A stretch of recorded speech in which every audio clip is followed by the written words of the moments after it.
구약성경 민수기 6장 23절로 27절입니다.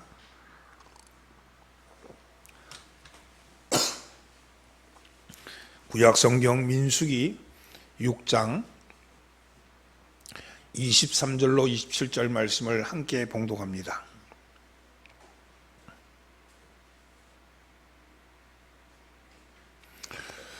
함께 봉독합니다. 아론과 그의 아들들에게 말하여 이르기를 너희는 이스라엘 자손을 위하여 이렇게 축복하여 이르되 여호와는 내게 복 주시고 너를 지키시기를 원하며 여호와는 그의 얼굴을 내게 비추사 은혜 베푸시기를 원하며 여호와는 그 얼굴을 내게로 향하여 드사 평강 주시기를 원하노라 할지니라 하라.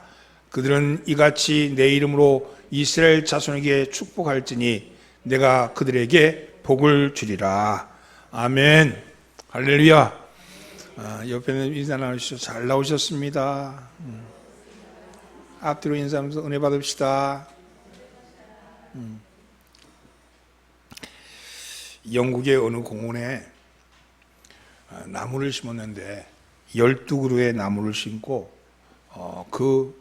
나무에다가 예수님의 제자들의 이름을 붙여놓았다고 합니다. 똑같이 심고 똑같이 거름주고 똑같이 물을 줬는데 시간이 갈수록 가룟 유다의 나무만이 시들시들해서 죽어가더라는 거예요. 그래서 공원 관리자들이 참 이상하다고 생각해서 나무가 죽어가는 이유를 알아보니까 지나가는 사람들마다 그 나무에 저주를 하고 있더라는 겁니다. 그래서 저주는 두려운 거죠. 저주를 내보내면 저주의 기운이 나갑니다. 일본의 유명한 물 전문학자는 똑같은 두 컵에 물을 담아놓고는 한 컵에는 욕을 하고 저주를 하고 다른 한 컵에는 좋은 물이라고 칭찬을 했다고 합니다. 그리고 물 수질을 검사했더니 저주를 받은 물의 입자는 깨어져서 흉측한 모양을 나타냈고 좋은 말을 들은 그런 물 입자는 고운 육각수물이 되었다고 합니다. 우리의 몸도 70%가 물이에요. 사람도 저주를 받으면 그 영혼이 상하고 축복의 말을 받으면 그 영혼이 잘 됩니다. 그리스도인이 된다는 것을 한마디로 말하면 축복하며 사는 사람이 되는 것이다. 이렇게 말할 수 있습니다. 그렇다면 왜 축복하면서 사는 사람이 될까요? 그것은 우리가 잃어버린 복을 회복했기 때문입니다. 사단에게 빼앗겼던 하나님의 복을 우리가 회복했기 때문에 그런 거예요. 구원을 받았다는 것은 잃어버린 복을 회복받았다는 겁니다. 태초에 하나님께서 인간을 창조하시고 복을 주셨어요. 생육하고 번성하라, 땅에 충만하라, 땅을 다스리라, 이 축복을 받았죠. 근데 인간은 하나님과의 언약을 어김으로써 하나님을 배신함으로써 하나님이 축복하셨던 그 복을 잃어버린 거예요. 놓쳐버린 거예요. 따라서 구원을 받는다는 것은 바로 그 잃어버린 복, 놓쳐버린 복을 다시 회복받는 것을 의미합니다. 하나님이 본래 창조하셨던 그 상태로 돌아가는 거죠. 창세기 보면 1장, 2장이 천지 창조 이야기가 나오고 3장에는 인간의 타락과 범죄가 나옵니다. 그러면서 5장부터는 죄악이 번성해서 하나님을 반역하는 역사가 진행되는데 그 클라이막스가 11장에 보면 바벨탑 사건입니다. 인간은 이름을 높이려고 자신들의 명성을 높이려고 하늘까지 탑을 쌓아서 하나님께 도전을 합니다. 이 바벨탑은요, 문명의 상징이거든요. 인간의 문명으로 하나님의 권위에 도전하는 거죠. 하나님은 이러한 인간들을 흩어버리셨습니다. 그러나 하나님이 인간을 포기한 것은 아닙니다. 12장에 보면 망가지고 실패했던 인간에 대한 하나님의 구원 계획이 나오고 있어요. 그것이 바로 12장에서 시작되는데 그것은 아브라함을 부르시고 언약을 맺으시면서 하나님이 축복하시는 장면이 나옵니다. 그 언약의 내용이 바로 복입니다. 복. 결국 잃어버린 복을 회복하기 위해서 한 족장을 부르신 거죠. 그리고 그를 통해서 이스라엘을 부르시고 이스라엘을 통해서 전 인류를 부르시는 하나님의 놀라운 계획을 지금 펼치시고 있는 겁니다. 그 인류의 계획, 인류를 구원하는 계획의 중심점에 바로 교회가 서 있는 거예요. 교회가.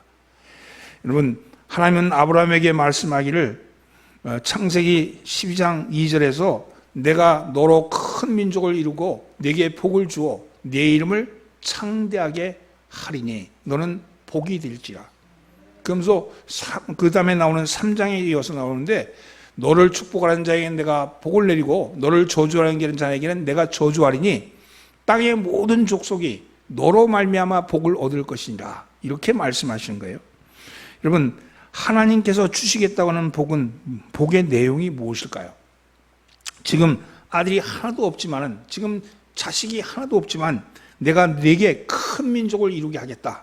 이렇게 말씀하십니다. 내가 재벌이 되어서 네가 그런 재벌이 되는 그런 복이 아니라, 내가 권세가 높아지는 복이 아니라 내 이름을 영원히 기억하게 하는 복을 주겠다. 이렇게 말씀합니다. 여러분, 그리고 여기서 중요한 것이 바로 너는 복이 될지라 이렇게 말씀한 거예요. 여기서 너는 복이 될지라 이렇게 말씀하는데, 하나님은 복을 주실 뿐만 아니라 내가 바로 복이다. 내가 바로 복이다. 이렇게 말씀하는 거예요. 여러분, 하나님이 너는 복이 될 것이다. 내가 복이다. 이렇게 말씀하실 때 우리가 어떻게 반응됩니까? 내가 바로 복이다. 내가 복을 달라고 매달릴 필요가 뭐가 있냐? 내가 바로 복인데, 복이 난데 우리는 복을 달라고 자꾸 졸라대는데, 하나님은 뭐라고 말씀하시냐면 내가 복이야. 내가 바로 복이야. 이렇게 말씀합니다. 세상에 복을 달라고 매일 필요가 뭐가 있느냐? 내가 바로 복인데, 이렇게 말씀하는 겁니다.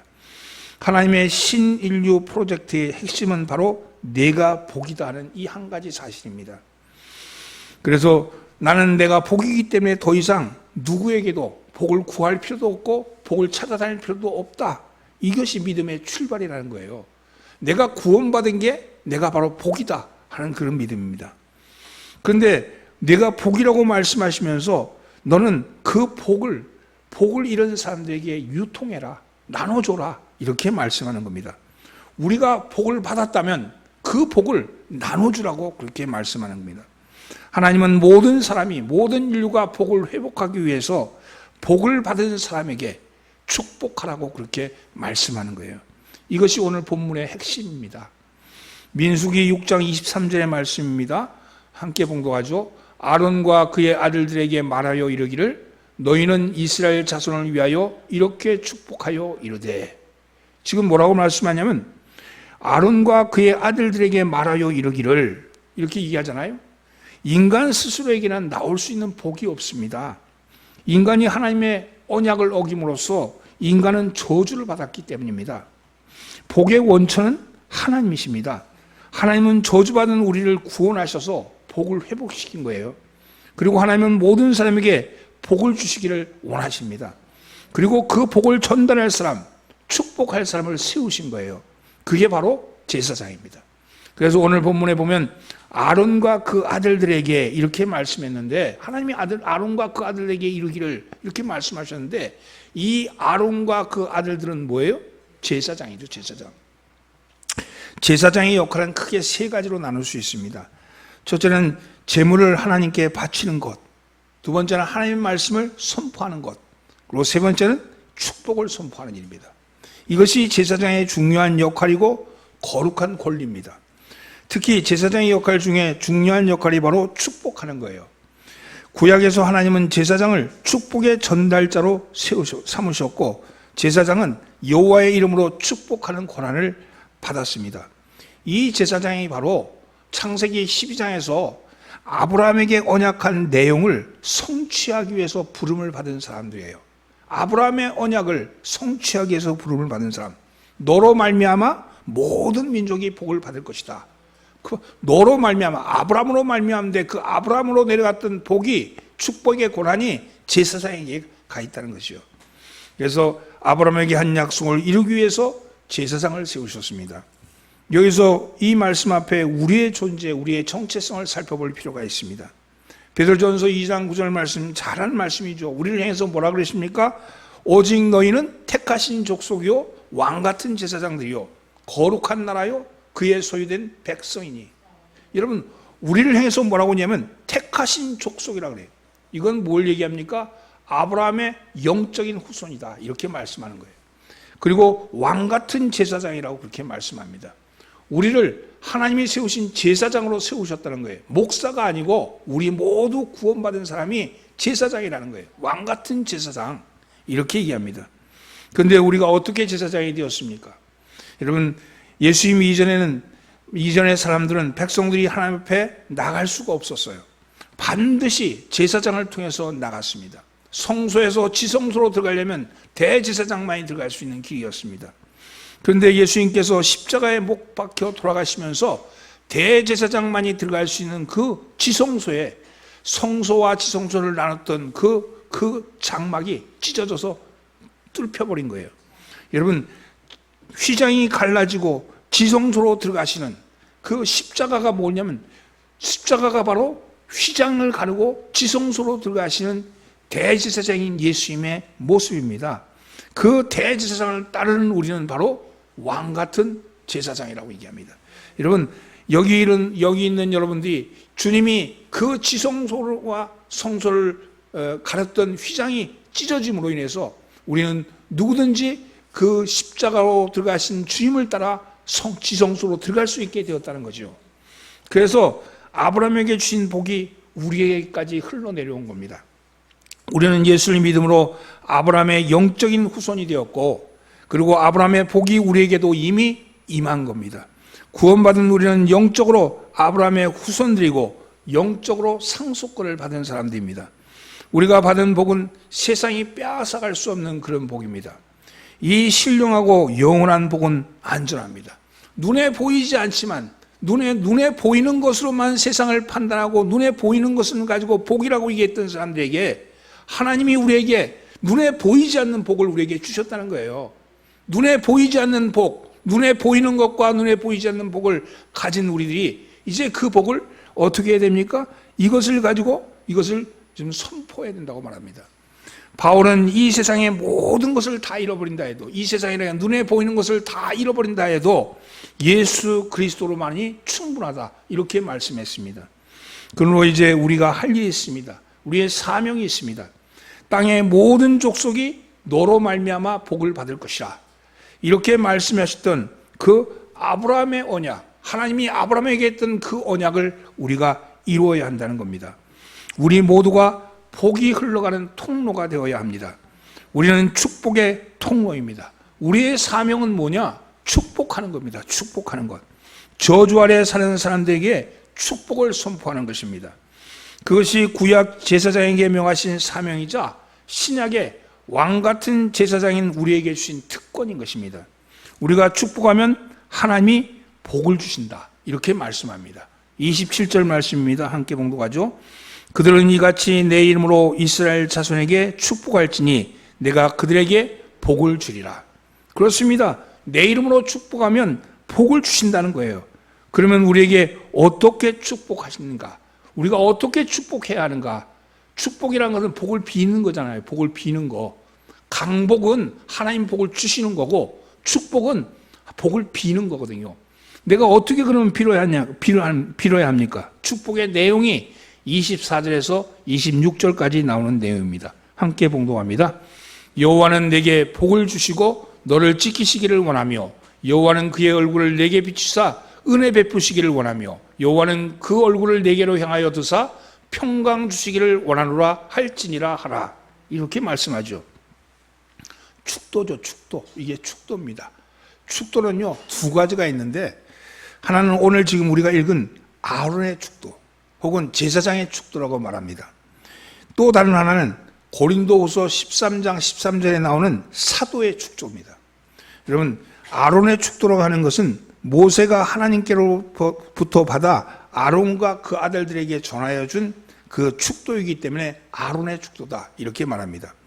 우리나라 개신교에서는 주로 사도의 축도를 하기 때문에 잘 알려져 있지 않지만, 이 아론의 축도는 비교적 잘 알려지지 않지만 예배 역사에 보면 16세기 유럽 교회의 예배 순서를 보면 예배는 일반적으로 아론의 축도, 곧 제사장의 축도로 끝맺는 것을 볼 수 있습니다.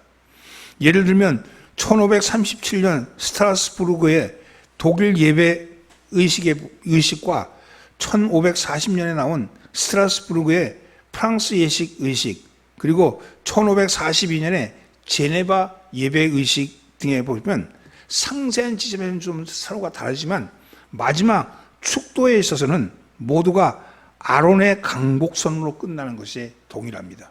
그러니까 16세기경까지는 바로 이 아론의 축도를 통해서 강복을 한 거예요. 축복을 한 거예요. 그런데 존 낙스의 제네바 예식서에 보면, 성만찬 예식의 순서에 보면 축복 기도는 아론의 축도와 그리고 사도의 축도가 번갈아서 사용되는 흔적도 남아 있습니다. 근데 우리 교회에서 지금 축복하는 축도는 고린도후서 13장 13절에 근거한 사도의 축도입니다. 곧 주 예수 그리스도의 은혜와 하나님 아버지 하나님의 사랑과 성령의 교통하심이 너희 무리와 함께 있을지어다. 이게 축도의 기본적인 틀이거든요. 마지막에 축도할 때는 이 사도의 축도를 가지고 축도를 하고 있는 것이죠. 그런데 아론의 여기서 보면 이게 중요한 점은 뭐냐면, 여기서 중요한 건 세 가지, 삼위일체를 얘기하는 거예요. 그러니까 예수 그리스도의 은혜, 그리고 하나님의 사랑, 그리고 성령의 교통하심, 이 세 가지를 가지고 축복하는 거거든요. 근데 이 축도가 아론의 축도 속에도 이 삼위 하나님의 축복이 나온다는 사실입니다.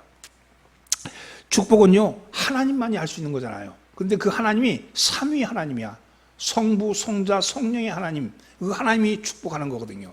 그런데 아론의 축도에도 삼위일체 하나님이 구체적으로 어떻게 복을 주기를 원하느냐 하는 것이 나와 있다는 거예요. 그래서 16세기까지는 이름만 가지고 이름으로만 축복하는 그 사도의 축도보다는 이 아론의 축도 혹은 제사장의 축도를 많이 사용한 것을 볼 수 있죠. 그러면 우리가 축복을 할 때 구체적으로 어떻게 축복해야 하는가, 그리고 그 축복을 하는 이유가 뭔가 하는 것에 대해서 오늘 알아보려고 합니다. 먼저 성부 하나님의 임마누엘 사랑을 축복하라는 겁니다. 성부 하나님의 임마누엘 사랑을 축복하라는 거예요. 그것은 복을 주시고 지키시기를 축복하는 겁니다. 24절 말씀 함께 봉독합니다. 여호와는 내게 복을 주시고 너를 지키시기를 원하며. 여기서 여호와는 성부 하나님을 가리킵니다. 여기서 복을 주시기를 원한다고만 하지 않고 너를 지키시기를 원한다, 이렇게 말씀합니다. 여러분, 하나님께서 함께 하시지 않으면 여러분 받은 복이 날아갈 위험이 있죠. 그래서 복을 받는 것도 좋지만 중요한 것은 복을 지키는 것이 중요합니다. 그래서 오래 사는 것도 좋지만은 건강하게 사셔야 되잖아요. 오래 사는 게 복이라면 건강하게 사는 것은 지키시는 거잖아요. 그래서 오래 사는 것도 좋지만 건강하게 사셔야 합니다. 하나님은 복을 주시고 그 복을 지키도록 축복하라고 그렇게 하십니다. 지킨다는 말은 히브리어로 샤마르인데, 이 말은 가시울타리로 둘러친다, 이런 뜻을 가지고 있어요. 양떼를 보호하기 위해서 가시울타리로 둘러치는 것, 이게 샤마르입니다. 근데 악한 원수가 넘보고 침입하지 못하도록 울타리를 쳐서 철저하게 지킨다는 그런 뜻을 가지고 있죠. 또한 모든 악한 세력으로부터 보호할 뿐만 아니라 가난과 재앙, 각종 질병과 전쟁으로부터 보호한다는 의미도 포함되어 있습니다. 이것은 완전한 보호를 의미합니다. 샤마르, 하나님이 완전히 보호하시기를 원하며 그렇게 축복을 하는 것이죠. 하나님의 성도를 온전히 보호하십니다. 성경에 보면 하나님께서는 사랑하는 사람들을 지키실 때 졸지도 아니하시고 주무시지도 아니하신다고 말씀합니다. 시편 121편 4절 말씀에 이스라엘을 지키시는 자는 졸지도 아니하시고 주무시지도 아니하시로다. 그리고 신명기 32장 10절에 여호와께서 그를 황무지에서 짐승이 부르짖는 광야에서 만나시고 호위하시며 보호하시며 자기의 눈동자같이 지키셨도다, 이렇게 말씀하고 있고요. 그리고 시편 121편 8절 말씀에는 여호와께서 너의 출입을 지금부터 영원까지 지키시리로다. 여기 말씀에 지키다는 말은요, 샤마르입니다. 샤마르, 울타리를 쳐주신다는 거예요. 울타리를.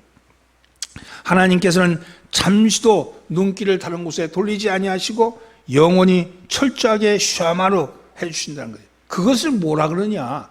그것이 바로 임마누엘입니다. 임마누엘. 우리와 함께 하신다는 거죠. 그리스도인에게 최고의 복은 하나님이 우리와 함께 하신다는 겁니다. 하나님이 우리와 함께 하신다. 이것이 임마누엘의 복입니다. 아무리 복을 받아도 좋은 것을 얻었다 해도 지키지 못한다면 소용이 없는 일 아니겠습니까?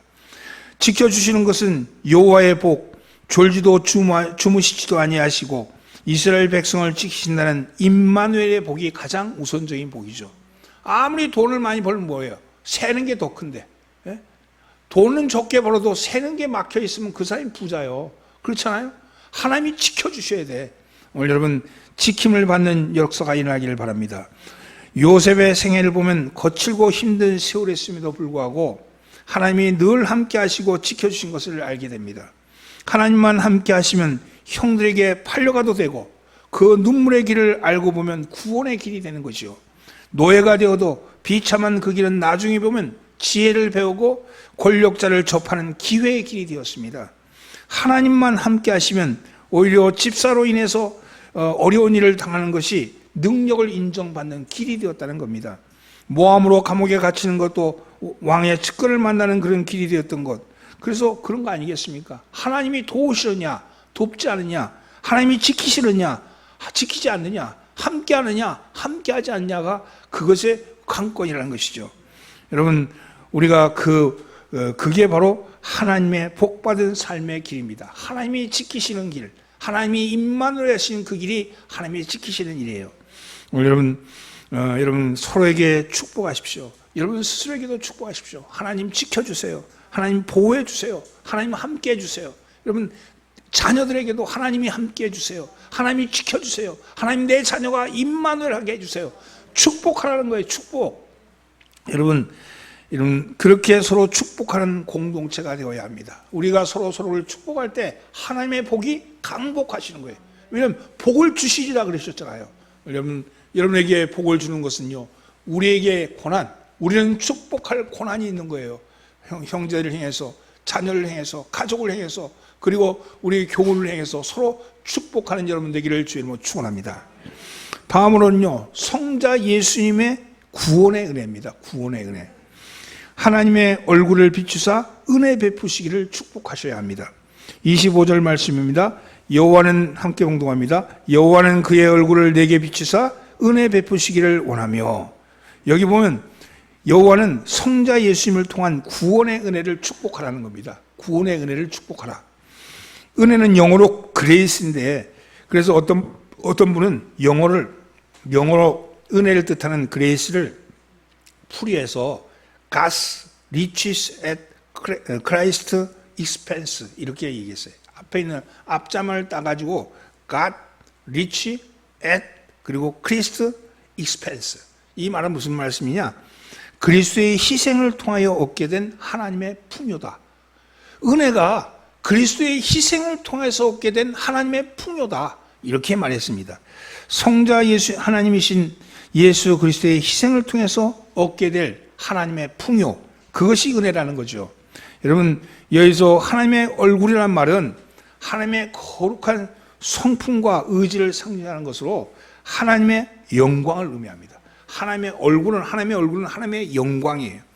그리고 그 얼굴을 비친다는 말은 마치 잠이 든 어린 아기를 사랑의 눈으로 들여다보는 어머니의 모습을 연상케 하는 그런 말씀입니다. 이같이 하나님의 빛나는 영광이 항상 우리를 향하여 있다는 것이죠. 그래서 하나님의 얼굴빛은 최대의 축복입니다.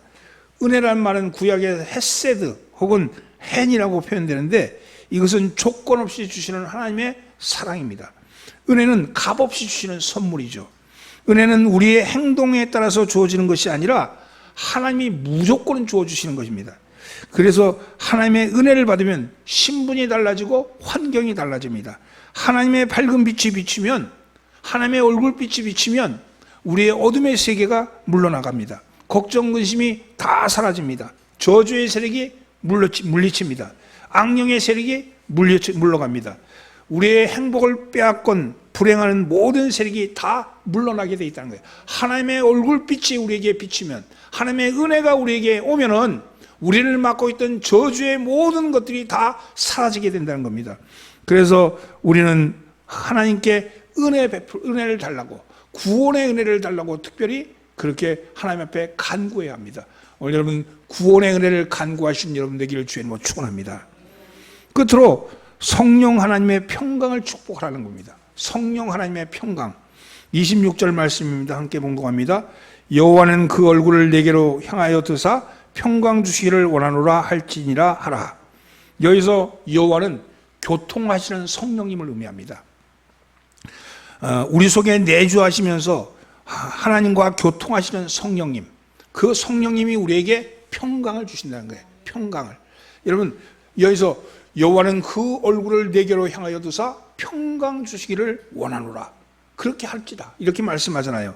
여기서 평강은 가짜 평화가 아닙니다. 이스라엘과 팔레스타인에 맺은 휴정협정 같은 불안한 평화가 아닙니다. 여러분 그것이 진짜 평강이고 진짜 평화입니다. 하나님의 얼굴이 내게 향하여 드신 후에 주시는 평강, 그것은 하나님의 평강이죠. 하나님의 빛이, 하나님의 영광이 내게로 향하여 드시면서 오시는 평강입니다. 여러분 이건 적극적인 하나님의 관심을 의미하죠. 하나님이 그 얼굴을 내게로 향하사, 이건 적극적인 하나님의 관심입니다. 여러분 여기서 이 말씀은요, 이 관심이 바로, 이 관심으로 또는 복이 바로 평강의 복이라는 거예요. 평강의 복. 여러분 내가 하나님이 나를 쳐다볼 때, 하나님이 나와 하나님의 눈이 마주칠 때, 그때 우리는 교통이 일어나는 거예요. 교통. 서로가 통하는 거잖아요. 서로가 커뮤니케이션이 일어난다는 거잖아요. 여러분 이 평강이 가장 중요한 복입니다. 성령이 지금 오늘 우리에게 오셔서 성령님 하나님과 나를 교통케 하는 거예요. 아무리 세상 것이 넉넉해도 평강이 없으면 아무것도 아니기 때문입니다.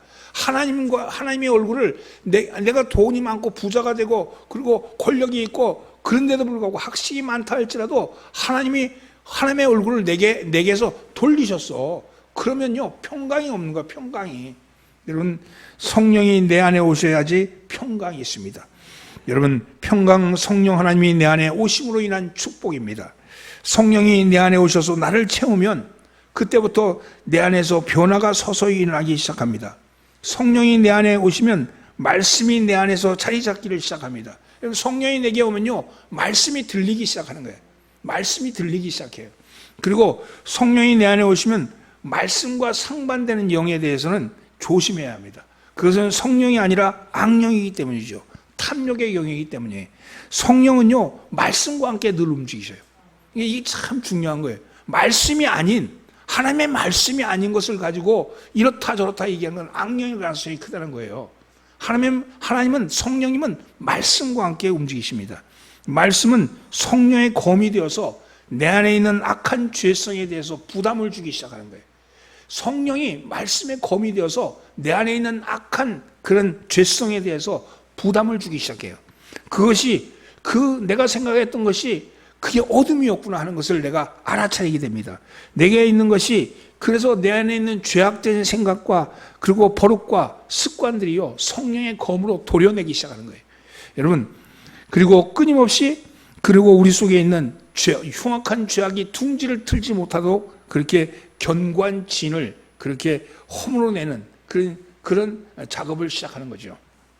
그리고 성령이 내 안에 흐르고 계시면 내 안에서 하나님이 기뻐하시는 소원이 움트기 시작합니다. 여러분 내 마음속에 일어나는 소원이라고 다 성령이 주시는 소원은 아니에요. 그런데 그 소원을 붙잡고 기도할 때 내 마음이 기쁘고 평강스러워지면 그 소원이 하나님이 주신 소원인 겁니다. 여러분 예전에는 무관심했던 일들도 이제 하나님이 기뻐하신 일인 것을 깨닫기 시작합니다. 난 별거 아니라고 생각했는데 하나님이 기뻐하신 일이야. 그런 게 깨달아지기 시작해요.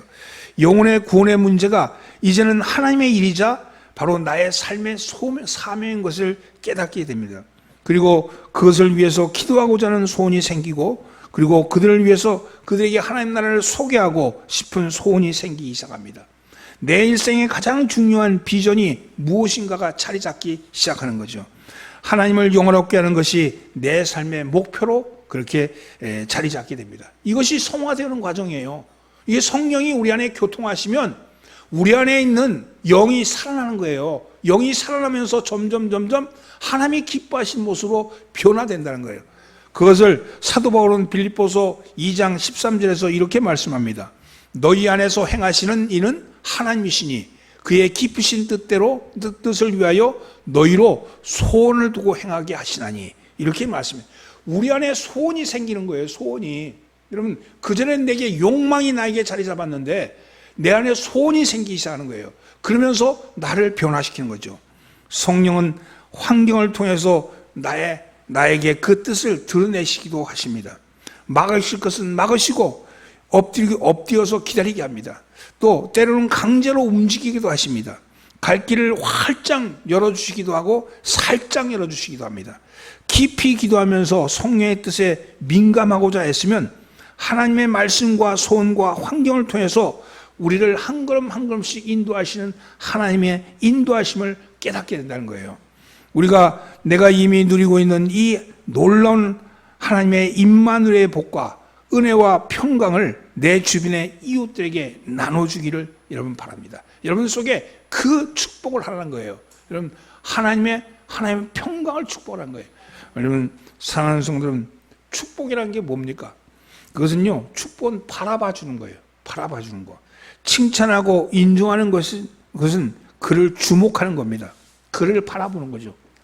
저 사람을 축복한다는 건 저 사람을 바라보는 거예요. 저 사람을 축복하는 거예요. 말로 축복하는 거죠. 여러분, 하나님께서 우리에게 축복해 주신다는 것은 하나님께서 우리를 주목하신다는 거예요. 그리고 바라보신다는 겁니다. 하나님께서 주목하고 칭찬하는 것이 바로 축복입니다.